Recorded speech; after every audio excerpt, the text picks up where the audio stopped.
नर्मदे हर, जय इंद्रायणी माऊली, श्री ज्ञानोबा, श्री तुकोबा, रामकृष्ण हरी। आज हा व्हिडिओ बनवण्याचं एक विशेष कारण म्हणजेच माता इंद्रायणी माईची प्रदक्षिणा याबद्दल आपल्याला बोलायचं आहे।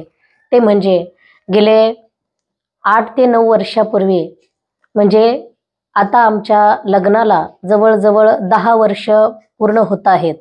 तर त्याच्या म्हणजे लग्न झाल्यावर आम्ही लगेच माई नर्मदेच्या पायी परिक्रमेसाठी दोघेही पती पत्नी एका महिन्यातच गेलो होतो। तर नर्मदा माईची पायी परिक्रमा पूर्ण झाल्यानंतर काही काळाने आमचे गुरुवर्य म्हणजे श्री कृष्ण कृपांकित डॉक्टर विकासानंद महाराज मिसाळ, आमच्या दोघांचे गुरु तेच आहेत, आमच्या राघवचे गुरु तेच आहेत, तर साधनेमधले गुरु। तर त्यांनी आम्हाला अशी एक आज्ञा केली होती की तुम्ही जशी नर्मदा माईची पायी परिक्रमा केली तशीच इंद्रायणी मातेची सुद्धा परिक्रमा करा आणि गोदावरी मातेची सुद्धा प्रदक्षिणा करा। तर हे मी आत्ताच सांगत नाहीये, माझे मागचे काही व्हिडिओ आहेत त्यामध्ये सुद्धा मी 1-2 वेळेस उल्लेख केलेला आहे की आमच्या गुरूंची आज्ञा आहे की या नद्यांची सुद्धा प्रदक्षिणा व्हावी असं। म्हणून त्यांची जी आज्ञा झाली होती तेव्हापासून मनात आमच्या दोघांच्याही असं एक सारखं असायचं की आपण कधीतरी इंद्रायणी मातेची प्रदक्षिणा करायची, गोदावरी मातेची सुद्धा करायची आहे, पण ती पायीच होईल की गाडीनं होईल, कशी होईल आत्ता सांगू शकत नाही। पण इंद्रायणी माता ही आपल्या जवळ आहे आणि तिचं अंतरही कमी आहे, म्हणून वेळेमध्ये वेळ काढून जवळजवळ 8 वर्षानंतर 8 वर्षापर्यंत त्याची वाट पाहावी लागली, त्याच्यासाठी प्रतीक्षा करावी लागली की कधी इंद्रायणी माता असा योग आणून देईल की तिची प्रदक्षिणा होईल। म्हणून 8 वर्षानंतर तो योग आला आणि मागच्या वर्षी म्हणजे 2022 मध्ये गुरुवर्यांच्या आशीर्वादाने, इंद्रायणी मातेच्या कृपेने आणि नर्मदा माईच्या तर विशेष कृपेने, माऊली आणि तुकोबाराय यांच्या सुद्धा अगदी विशेष कृपेने ही इंद्रायणी मातेची प्रदक्षिणा म्हणजेच 10/11/2022 ते 19/11/2022 अशा कालावधीमध्ये 9-10 दिवसामध्ये आमची ती प्रदक्षिणा पूर्ण झाली। आणि ती प्रदक्षिणा जेव्हा पूर्ण झाली, प्रदक्षिणा करत असतानाच इंद्रायणी मातेने, विशेष नर्मदा माईनेच हे सगळं करून घेतलं की सारखी ती तिकडेच लोटत होती की तुम्ही जशी नर्मदा परिक्रमा करत आहात तर इंद्रायणी मातेची सुद्धा प्रदक्षिणा व्हायला पाहिजे। म्हणून इंद्रायणी मातेची प्रदक्षिणा करण्यासाठी इंद्रायणी मातेने सुद्धा तेवढ्याच काळजीपूर्वक ती प्रदक्षिणा करून घेतलेली आहे। कारण जशी नर्मदा परिक्रमेमध्ये भाविकांना अनुभव येतात त्याच पद्धतीने त्याच्याही पेक्षा विशेष इंद्रायणी परिक्रमेमध्ये सुद्धा खूप अनुभव आलेले आहेत, पण ते आता एवढ्याशा व्हिडिओमध्ये मी सांगू शकत नाहीये। कारण जसा जसा प्रसंग येईल आणि इंद्रायणी पायी परिक्रमेच्या त्या कालावधीमध्ये तर नक्कीच सांगून जाईल, पण ती प्रदक्षिणा करत असताना इंद्रायणी मातेने जो दृष्टांत दिलेला आहे आणि त्याच वेळी नाही तर त्याच्या अगोदर जशी प्रदक्षिणा करायची आहे त्याच्या अगोदर 6 महिने अगोदर एकदा तिने दृष्टांत देऊन सांगितलं की माझं स्वरूप असं आहे आणि तू नर्मदा माईचं एवढं सगळं करते आहे तर माझी सुद्धा प्रदक्षिणा कर। आणि प्रत्यक्ष तिनं सांगितल्यानंतरच आम्ही त्याच्यावर 6 महिन्याने आमची प्रदक्षिणा झालेली आहे। प्रदक्षिणेमध्ये असताना सुद्धा 2 वेळे तिने असा दृष्टांत दिलेला आहे आणि पहिलं 1 वेळ असे 3 वेळा असं तिने तिचं स्वरूप दाखवलेलं आहे। त्या स्वरूपाचा आपण म्हणजे अगोदर आम्हाला असं वाटलं की असं स्वप्न पडू शकतं किंवा असा दृष्टांत होऊ शकतो, मग आपण काही विशेष आहोत का? पण ज्यावेळी ज्येष्ठ आणि श्रेष्ठांना, गुरुवर्यांना ह्या गोष्टी सांगितल्या त्यावेळी त्यांनी सांगितलं हे विशेष आहे। कारण भगवंत हा कोणाच्या तरी माध्यमातून साकार होत असतो आणि तेव्हा तुमच्या माध्यमातून इंद्रायणी मातेला साकार व्हायचं असेल त्याच्यासाठी मी स्वतःला विशेष समजत नाहीये किंवा मी खूप मोठी कोणी अधिकारी आहे असं नाहीये, पण त्यामधून इंद्रायणी मातेने ज्या पद्धतीचं दर्शन दिलं त्या पद्धतीचा तिचा फोटो बनवण्यासाठी आपण दिलेला आहे आणि तो फोटो तयार सुद्धा झालेला आहे. म्हणून माझ्या पतिदेवांची अशी इच्छा होती की मागच्या वर्षी म्हणजे 2022 मध्ये परिक्रमा झाल्याबरोबर त्यांनी सांगितलं की आपण 2023च्या म्हणजे 1 फेब्रुवारी 2023 तर त्या कालावधीमध्ये ती प्रदक्षिणा आम्हाला करायची होती. त्याच्यासाठी व्हिडिओ सुद्धा आपण या पद्धतीचा असा बनवला होता नियोजनाचा की किती माणसं सोबत घ्यायचे, कशा पद्धतीचा खर्च किती असेल, हे सगळं त्यामध्ये सांगितलं होतं.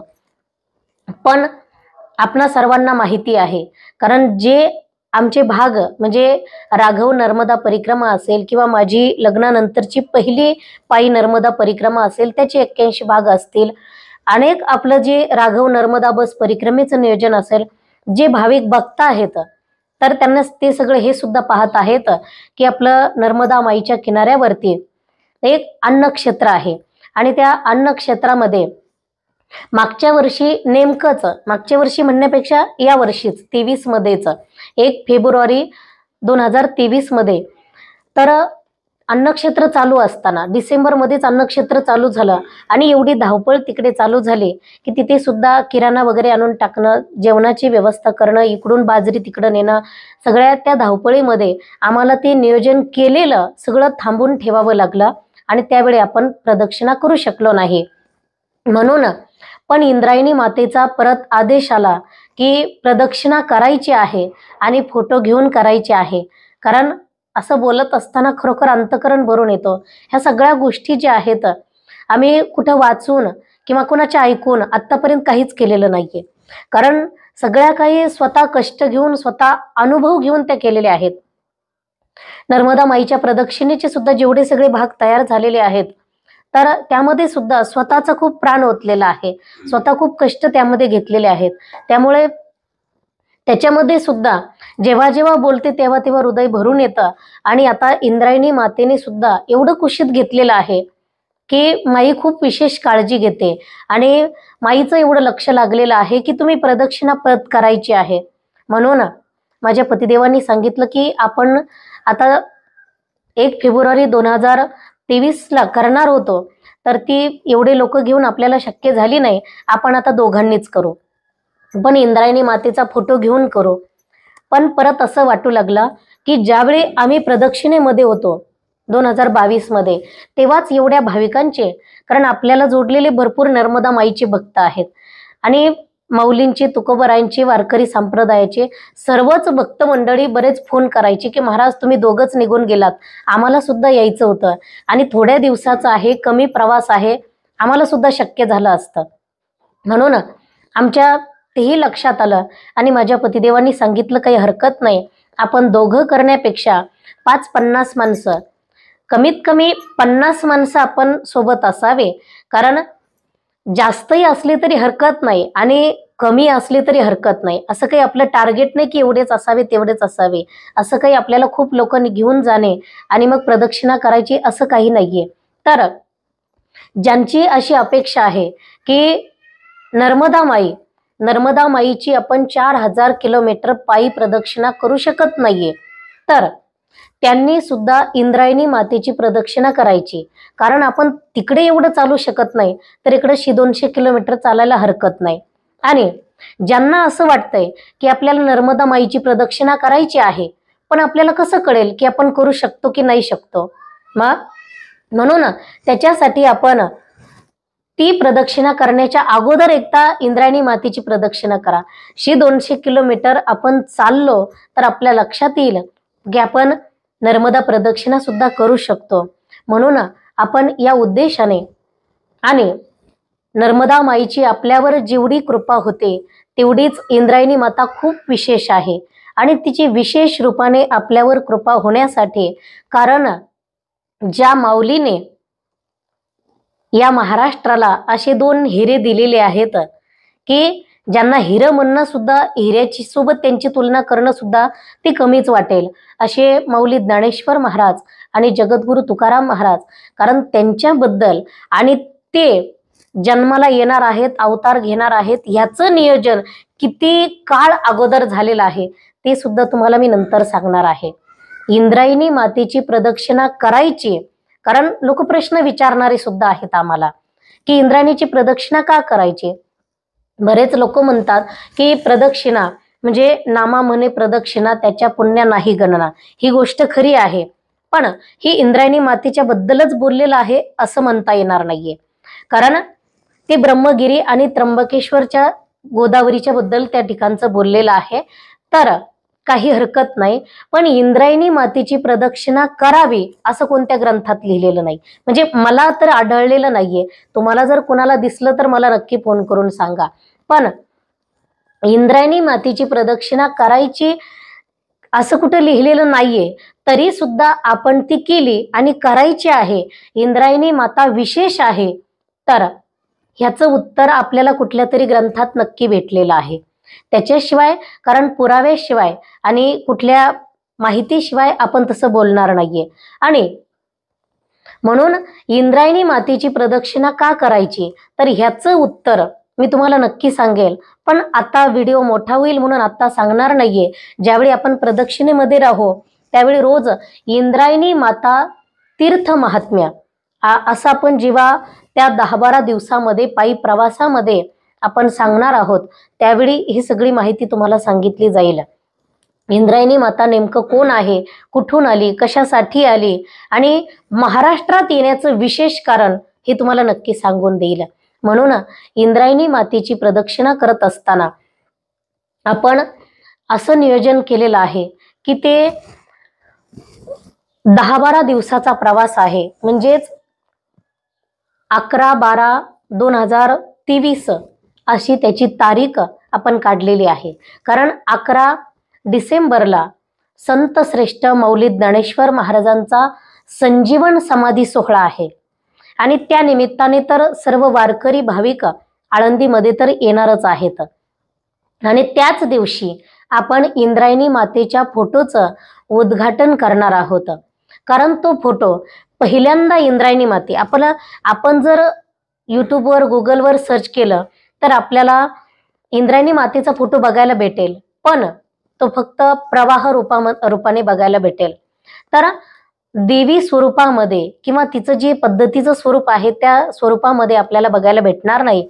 आणि तो फोटो पहिल्यांदा पृथ्वी तलावर म्हणायला हरकत नाही, तो फोटो पहिल्यांदा पृथ्वी तलावर या भारतभूमीमध्ये आणि आळंदी क्षेत्रामध्ये पहिल्यांदा मौलींच्या समाधी सोहळ्याच्या दिवशी तो प्रकट होणार आहे, त्याचं उद्घाटन होणार आहे. म्हणून त्याचं उद्घाटन करण्यासाठी आपण 11/12/2023 या दिवशी आपण ती वेळ निवडलेली आहे, तो वार निवडलेला आहे. आणि 12/12 म्हणजे 12 डिसेंबर 2023ला आपली इंद्रायणी मातेची प्रदक्षिणा संकल्प करून त्या दिवशी आपण प्रदक्षिणा सुरू करणार आहोत. आणि ती प्रदक्षिणा सुरू करत असताना प्रदक्षिणेमध्ये खूप गर्दी असावी असं नाहीये, पण भाविक असे असावे, परिक्रमावासी असे असावे की त्यांनी खूप सुविधेचा विचार न करावा. कारण कसं असतं, आपण वारी करणारे माणसं आहोत, वारीमध्ये सुद्धा कधी असुविधा असते आणि कधी कधी खूप सुविधा असून सुद्धा असुविधा होत असते. म्हणून सुविधेचा विचार न करता, सुविधा तर आपण करणारच आहोत, पण तरी सुद्धा आपण चालण्याची आणि साधना करण्याची तयारी ठेवायची आहे. कारण आपण रोज सकाळी आपली आरती होणार आहे, संध्याकाळी सुद्धा आरती होणार आहे. जसा नर्मदा माईच्या प्रदक्षिणेमध्ये आपले नियम असतात त्याच पद्धतीचे सगळे नियम संकल्प करून संकल्प करायचा आणि पुन्हा संकल्पाची पूर्ती सुद्धा आपण करणार आहोत. ह्या सगळ्या गोष्टी आपण विधिवत सगळं करणार आहोत, जेणेकरून आपल्याला जास्तीत जास्त फळ त्याचं भेटलं पाहिजे आणि जास्तीत जास्त इंद्रायणी मातेची आपल्यावर कृपा झाली पाहिजे. म्हणून जे भाविक त्या प्रदक्षिणेमध्ये असतील त्या भाविकांना एक प्रमाणपत्र दिलं जाणार आहे. ते म्हणजे आपली नर्मदा कृपांकित जी संस्था आहे, बहुउद्देशीय सेवाभावी संस्था, तर या संस्थेच्या रजिस्ट्रेशन आहे. या संस्थेच्या माध्यमातून आपल्याला प्रत्येकाला एक प्रमाणपत्र दिलं जाईल की ज्यावेळी तुमचे पुढे नातू असतील, पंतू असतील, 4, 10, 25 पिढ्यापर्यंत किती पिढ्या नवे नवे चंद्र सूर्य असेपर्यंत तुमची अशी एक ख्याती राहणार आहे की पुढचे लोक तुमचे म्हणतील की ज्यावेळी इंद्रायणी मातेचा फोटो पहिल्यांदा पृथ्वी तलावर आला, आळंदीमध्ये प्रकट झाला आणि त्या उद्घाटनाला आमचे पूर्वज होते, किंवा ती पहिली प्रदक्षिणा फोटो घेऊन जी पहिली प्रदक्षिणा ज्यावेळी झाली त्यावेळी आमचे पूर्वज होते, असं या प्रमाणपत्राच्या माध्यमातून पुढची पिढी सुद्धा सांगत राहील आणि तुम्ही सुद्धा आयुष्यभर स्वाभिमानाने सांगत राहाल. म्हणून प्रत्येकाने म्हणजे ज्यांना साधना करायची अपेक्षा आहे त्यांनीच यामध्ये सहभागी व्हायचं आहे की आपल्याला प्रमाणपत्र भेटणार आहे, आपल्याकडून विधिवत सगळी प्रदक्षिणेचे नियमामध्ये प्रदक्षिणा होणार आहे. कारण कोणत्याही साधनेला नियमाला खूप महत्त्व असतं. कारण मोघम जो करतो, आता जर नियमाला महत्त्व नसतं तर जगद्गुरु तुकाराम महाराजांनी खाण्याबद्दल सांगितलं नसतं. असं आहे, खाण्याचे सुद्धा इतके नियम सांगितलेले आहेत, पण आपण त्या गोष्टीकडे लक्ष देत नाही, फक्त भोळं म्हणून टाकतो मोकळे होतो. पण काही नित्य नियमाविन अन्न खाय तोची श्वान कशासाठी सांगितलं महाराजांनी? कारण नियमाशिवाय कोणत्या गोष्टी चालत नाहीये आणि परमार्थाला नियमच लागतो. तुमच्या संसारात सगळं नियमात व्हावं लागतं, तर परमार्थात का अनियमित लागतं? परमार्थात विशेष नियमाला महत्व आहे, म्हणून नियमाने आपण सगळं व्यवस्थित करून घेणार आहोत. आणि अशी आपली पायी प्रदक्षिणा, तर त्या प्रदक्षिणेची नंतर पत्रिका सुद्धा तयार होईल. तर त्यामध्ये सगळं दुपार, संध्याकाळ, रात्री विश्राम सगळं काही त्यामध्ये, सर्व प्रवास त्यामध्ये लिहिला जाणार आहे आणि त्यामधून तुम्हाला बाकीची माहिती भेटणारच आहे. पण आता आपण इंद्रायणी मातेची प्रदक्षिणा करत असताना सर्व भाविक त्यामध्ये सहभागी होण्यासाठी आपल्याला विशेष करून नाव नोंदणी करणं गरजेचं आहे. कारण नाव नोंदणीसाठी आपण फ्री ठेवलेलं नाहीये, कारण आपल्याला त्यामध्ये खर्च आहे आणि आपलं कार्य भरपूर चालू असतं. आपण सर्वजण पाहत आहात, नर्मदा प्रदक्षिणा तर चालू असते, आणखी शुल्पाणी झाडीमध्ये सुद्धा सेवा चालू असते, आणखी आपली अन्नक्षेत्रही चालू असतं. म्हणून आपण घरातून या सगळ्या गोष्टी करू शकत नाहीये आणि कुणाकडे आपण मागत सुद्धा नाही की आम्ही प्रदक्षिणा करतोय, द्या 10,000, द्या 5,000, असं तर कुणाला म्हणत नाहीये. म्हणून आपण सेवा करतो आहोत, म्हणून सेवेचं मूल्य आपल्याला ठेवलेलं आहे, ते म्हणजे 1100 रुपये मूल्य आहे त्याचं. कारण त्यामध्ये आपलं जे सामान असेल, मग आपले कपडे असतील, आपली झोपण्याचे पण कपडे असतील, कारण आपल्याला बिछाना जास्त कमी लागेल, थंडीचे दिवस तेव्हा राहतील, म्हणून हे सगळं आपण तर पाठीवर घेऊन चालणार नाहीये. मग ते सगळं सामान ठेवण्यासाठी आपल्याला गाडी पाहिजे, तर त्या गाडीमध्ये सामान ठेवणार आपण. मग आपण फक्त आपली देवपूजा आणि काठी कमंडल घेऊनच चालणार आहोत. म्हणून आपण ते सामान ठेवण्यासाठी जी गाडी असेल त्या गाडीचं आपल्याला भाडं असेल, पंक्ती असतील त्या असतील, पण ज्या ठिकाणी पंगत नसेल त्या ठिकाणी तर आपल्यालाच तो खर्च करावा लागणार आहे, आपल्यालाच आपल्या पद्धतीने ते त्या ठिकाणी जेवण द्यावं लागणार आहे, म्हणून तोही खर्च त्यामध्ये असेल. तसं 1100 रुपये खूप नाहीयेत, पण म्हणून आपण 1100 रुपये भरून नाव नोंदणी करायची आहे. ती नाव नोंदणी करण्यासाठी तसं आपले 3ही नंबर आहेत संपर्कासाठी. नंबर मी तुम्हाला सगळेच नंबर सांगून टाकते की पहिला नंबर 9604 28 92 32, पहिला नंबर 9604 28 92 32, दुसरा नंबर 9970 32 45 93, दुसरा नंबर आहे 9970 32 45 93, आणि तिसऱ्या नंबरचा नंबर आहे 8830 21 93 03, 8830 21 93 03. हे संपर्कासाठी 3ही नंबर आहेत. पण बुकिंगसाठीचा जो नंबर आहे तो दुसऱ्या नंबरचा म्हणजेच 9970 32 45 93 ह्या नंबर हा व्हॉट्सअपला सुद्धा आहे. आणि ह्या नंबरवर जेव्हा आपण बुकिंगची अमाऊंट टाकाल त्यावेळी आपण व्हॉट्सअपला सुद्धा आपलं पूर्ण नाव, पूर्ण पत्ता आणि व्हॉट्सअप नंबर आपला टाकायचा आहे. कारण ज्यावेळी आपली सगळ्यांची बुकिंग होईल त्यावेळी आपण सगळ्यांचा एक व्हॉट्सअप ग्रुप बनवणार आहोत आणि वैयक्तिक आपली जी माहिती आहे, प्रदक्षिणेमध्ये आपल्याला कोणत्या गोष्टींची आवश्यकता आहे, काय सोबत घ्यायचं आहे, कशा पद्धतीचा प्रवास राहील, सगळी काही माहिती आपल्याला वैयक्तिक त्या व्हॉट्सअप ग्रुपवर आपल्याला भेटत राहील.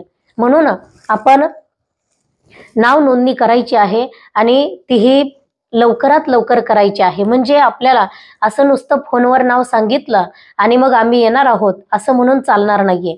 कारण नाव नोंदणी केली की आम्ही परफेक्ट लिहून आम्हाला ती यादी ठेवता येईल आणि आमच्या लक्षात येईल की आपण कसं नियोजन करायचं, किती माणसं आपल्यासोबत राहणार आहेत. म्हणून अशा पद्धतीचं नियोजन आपलं असणार आहे. म्हणून आपण इंद्रायणी मातेची पायी प्रदक्षिणा 11/12/2023 ते 23/12/2023 अशा कालावधीमध्ये आपली इंद्रायणी मातेची प्रदक्षिणा होणार आहे, ह्याची आपण नोंद घ्यायची आहे. तरी सुद्धा महाराजांची अशी इच्छा आहे की कमीत कमी म्हणजेच मर्यादा अशी आहे की 50 माणसं भाविक असावे सोबत, कारण जास्त खूप गर्दी नसावी आणि कमीत कमी असल्यामुळे 50च भाविक सोबत असावे. या धारणेमुळं नाव नोंदणी करणं गरजेचं आहे आणि लवकरात लवकर नाव नोंदणी करणं गरजेचं आहे. कारण ऐनवेळेला जर म्हटले की आम्हाला यायचं तर ते शक्यता कमी राहील.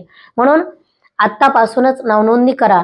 आणि विशेष म्हणजे आज आपण जो हा व्हिडिओ बनवतो आहे ती आजची तारीख तुम्हाला मुद्दामून सांगेल की ह्याच्या अगोदर इंद्रायणी मातेच्या फोटोचं आपल्याला गुगलवर कुठेही बघायला भेटलेलं नाहीये.